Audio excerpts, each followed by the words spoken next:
दोस्तों, आर्थिक स्थिति कितनी भी अच्छी क्यों ना हो, जीवन का सही आनंद लेने के लिए मानसिक स्थिति का अच्छा होना बहुत जरूरी है। इसलिए अपने दिमाग को हमेशा तंदुरुस्त रखें। और गरीब वो नहीं है जो झोपड़ी में रहता है, गरीब वो है जो अपनी दौलत का घमंड झोपड़ी वालों को दिखाता है। और एक बात याद रखना कि छोटे छोटे कदम ही बड़ी बड़ी मंजिलें तय करते हैं, वरना बड़ी छलांगे अक्सर राह भटका देती है। और दोस्तों, घर से दरवाजा छोटा होता है, दरवाजे से ताला छोटा होता है, ताले से चाबी छोटी, पर छोटी सी चाबी से पूरा घर खुल जाता है। इसी प्रकार छोटे छोटे विचार बड़े बड़े बदलाव ला सकते हैं। और किसी ने क्या खूब कहा है कि असल में वही जीवन की चाल समझता है जो सफर में धूल को गुलाल समझता है। और दोस्तों, समय जिसका साथ देता है वो बड़ों बड़ों को मात देता है। अमीर के घर पर बैठा कौवा भी सबको मोर लगता है, और गरीब का भूखा बच्चा सबको चोर लगता है। इंसान की अच्छाई पर सब खामोश रहते हैं, चर्चा अगर उसकी बुराई की हो तो गूंगा भी बोल पड़ता है। और ये बात जीवन भर याद रखना कि संसार जरूरत के नियम पर चलता है। सर्दियों में जिस सूरज का इंतजार होता है, उसी सूरज का गर्मियों में तिरस्कार होता है। आपकी कीमत तब होगी जब आपकी जरूरत होगी। इसलिए कभी किसी के लिए खुद को मत बदलो, अपने आप पर विश्वास रखो। और एक जरूरी बात, कभी किसी के साथ अपने रहस्य साझा ना करें। अगर तुम खुद अपने रहस्य नहीं छुपा सकते तो कैसे उम्मीद करते हो कि कोई दूसरा उस रहस्य को छुपाएगा? वही तुम्हें बर्बाद कर देगा। और दोस्तों, जीवन में कदम, कसम और कलम हमेशा सोच समझ कर ही उठाना चाहिए, क्योंकि ये तीन आपके भविष्य में आपके साथ चलते हैं।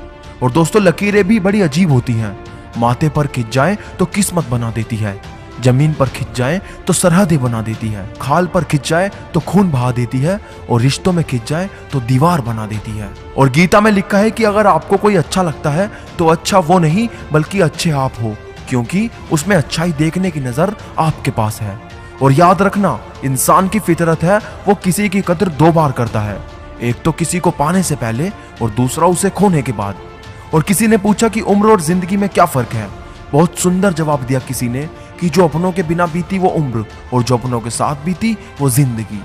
और ना ही कद बड़ा होता है ना ही पद बड़ा होता है, बड़ा वो होता है जो मुसीबत में एक दूसरे के साथ खड़ा होता है। और अपने उसूल कुछ ऐसे भी तोड़ने पड़े मुझे, जहां मेरी गलती नहीं थी वहां भी हाथ जोड़ने पड़े मुझे। और मुंह में बदजुबानी और चेहरे पे नकाब लिए फिरते हैं, जिनके खुद के बही खाते खराब हैं मेरा हिसाब लिए फिरते हैं। और शतरंज में वजीर और जिंदगी में जमीर, अगर मर जाए तो समझिए खेल खत्म। और देखा है मैंने ये आलम इस जमाने में, बहुत जल्दी थक जाते हैं लोग रिश्ते निभाने में। और मीठा शहद बनाने वाली मधुमक्खी भी डंक मारने से नहीं चूकती, इसलिए होशियार रहें। बहुत मीठा बोलने वाले भी हानि नहीं हानि दे सकते हैं। और वेद पढ़ना आसान है, किंतु जिस दिन आपने किसी की वेदना को पढ़ लिया तो समझिए आपने ईश्वर को पा लिया। और कुछ हंसकर बोल दो, कुछ हंसकर टाल दो, परेशानियां तो बहुत है जिंदगी में, कुछ वक्त पर डाल दो। और बदल गई है रंगत जमाने की जनाब, आजकल वही अनजान बनते हैं जो सब कुछ जानते हैं। और जिंदगी में दो मित्र जरूर होने चाहिए, एक कृष्ण जो ना लड़े फिर भी जीत पक्की कर दे, और दूसरा कर्ण जो हार सामने हो फिर भी साथ ना छोड़े। और दोस्तों, अंत में बस इतना कहना चाहता हूं कि भीष्म पितामह ने श्री कृष्ण जी से यह पूछा कि जल से पतला क्या है, भूमि से भारी कौन है, कौन अग्नि से तेज है, और कौन है जो काजल से काला है? श्री कृष्ण जी ने मनमोहिनी मुस्कान के साथ जवाब दिया, पितामह, जल से पतला ज्ञान है, भूमि से भारी पाप है, क्रोध अग्नि से तेज है, और कलंक काजल से काला है। तो दोस्तों, आज की वीडियो आपको हमारी कैसी लगी हमें कमेंट में जरूर बताना, और वीडियो को लाइक और शेयर करना मत भूलना, और चैनल को सब्सक्राइब करना भी। तो मैं मिलूंगा आपसे अगली वीडियो में, तब तक के लिए मोटिवेशनल मंत्रा साइनिंग ऑफ।